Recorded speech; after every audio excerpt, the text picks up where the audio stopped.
Come on. It's ridiculous. I've never felt like an influencer before, but just a little bit right now. Just a little bit. Hey guys, welcome to another episode. It's good to be back and see your smiling faces. In this video, we're going to analyze the rare pack that just dropped and what happened in the marketplace and the value of all of those. We got a new blog from the top Shot Economist, and we're going to show you what happens when people collect together on one moment. Let's get straight into it.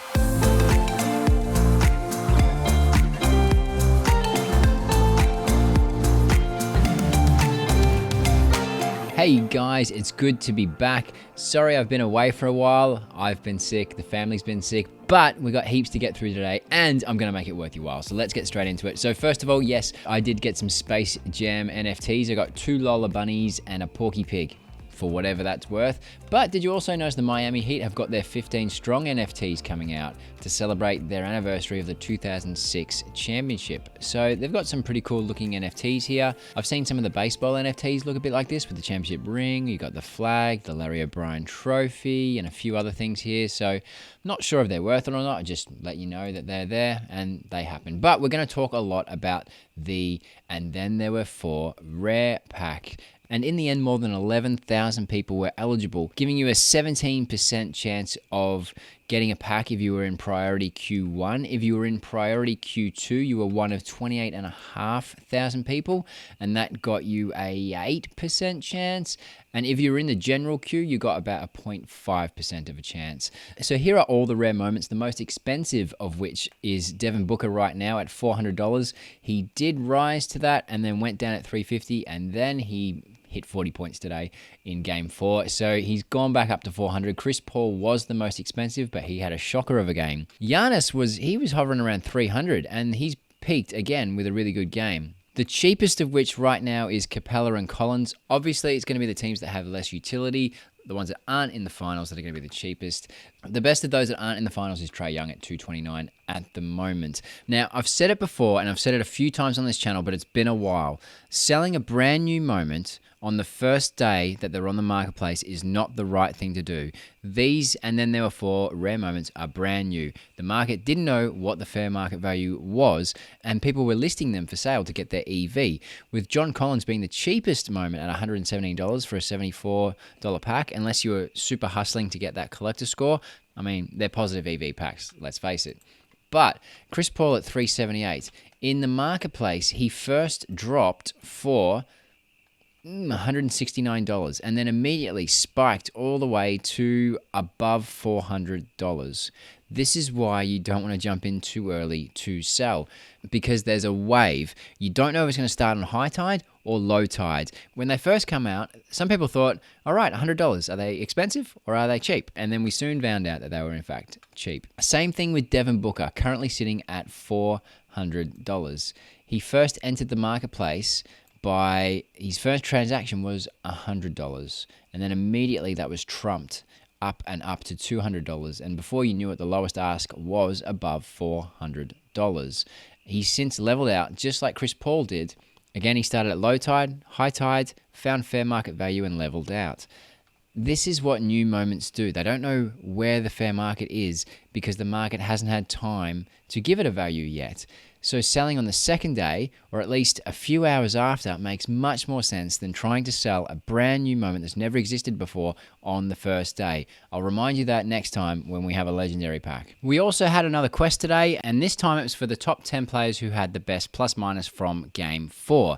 Now, interestingly, Pat Connaughton, who come off the bench, had the best plus minus today. That resulted in him topping the market movers today, probably because no one had him in his collection. But luckily, you only needed 7 out of the 10 moments to complete this showcase. Again, you get a chance at a rare and a legendary by doing this. Every time you do one of these quests, you get an entry into that draw. And there's 500 packs available for the Game 4 quest. So I know it's slim pickings, but hey, it takes 1 minute and who doesn't like a free pack? All you need to do then is check your quest with momentnerd.com/showcase and make sure that it all looks green like this and you get a bunch of ticks saying your showcase looks good. We also got a blog from the new Shot Economist and their new Twitter, which is at Shot Econ. Now, I'm going to take a few points from this article and then get your thoughts as well. We set out to explore the question, how to reward adherent collectors with better access and some of the most coveted collectibles on Top Shot rare and legendary packs. We wanted to create a path of higher success rates for the largest and most loyal collectors of moments, while not excluding newer Top Shot collectors from the thrill of the pack drop. The only thing I would say to that is 100 points too low of a collector score for a rare and a legendary. I know that they want that pathway to be there, but previously they had said that you should be working your way up the tiers via common to rare to legendary and so on, not having a chance at a rare straight off the bat with only 5 moments. The value proposition of this approach is that diligent collectors can set their sights on building a collection through pack drops and patient buys to level up their position where access to rare and legendary packs is more likely. Here is my major thought on this. I think the tiered system is good. You know, whatever the levels are, 10,000, 5,000, whatever they are. It makes sense to give those higher collector scores more chance at that tier of pack. But if you want people to build a collection through pack drops, then you need to eliminate the luck factor. If you layer on top of the tier score a pack luck element to it, whereas if you've missed out on 6, you got more likely to get a pack on the 7th try or something like that, I think we've got a perfect system. I don't know logistically if that's possible, but to me, layering that on top of what's already there in the collector score tiers, that seems like a really good system to me. But again, I don't know if it's possible. While everyone starts their collection at the same place, one of the aspects of Top Shot remains the ability to create and build a collection with what you love at price points you are comfortable with. It's been said time and time again, if you score a number 1 anything, you're set for a while. You've got some adaptability. Whereas if you never even get into the queues, you don't have that ability to make choices like that to either collect or flip to buy things you actually love. They're just my only thoughts on that. If you are looking to build your collector score, again, I recommend John Boy Beats, not affiliated, but I am subscribed with my own money. His data is unbelievable. Own the Moment also have a really good page under market and teams, and then you can sort this by lowest cost per point or lowest ask to complete a team set and so on. And you can see by this, but stacking S2 Orlando Magic moments might be a way to go for the best cost per point ratio right now at the time of filming. Sacramento, Magic, Denver, Minnesota, even the Lakers are really cheap right now, but you also need to look at the collector score on the right. Lastly, I got a bit pumped up today in Discord and we put out this tweet saying that I missed the pack, so we thought we'd buy the floor of a Top Shot Series 1 moment, Joe Ingles. Now, he was sitting at $30 when this started. Now, let's see what he's at. He's at $50. So here's the premise of it. What happens if we collect together? If you collect together, you eliminate the floor, and then we all have a little bit of a gain together. Now, I know there's some flaws, because if everyone starts dumping, we're also undercutting each other.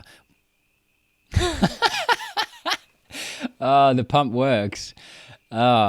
We've just raised Joe Ingles above all the playoff pumps today. And that's before you all wake up as well at the time of filming.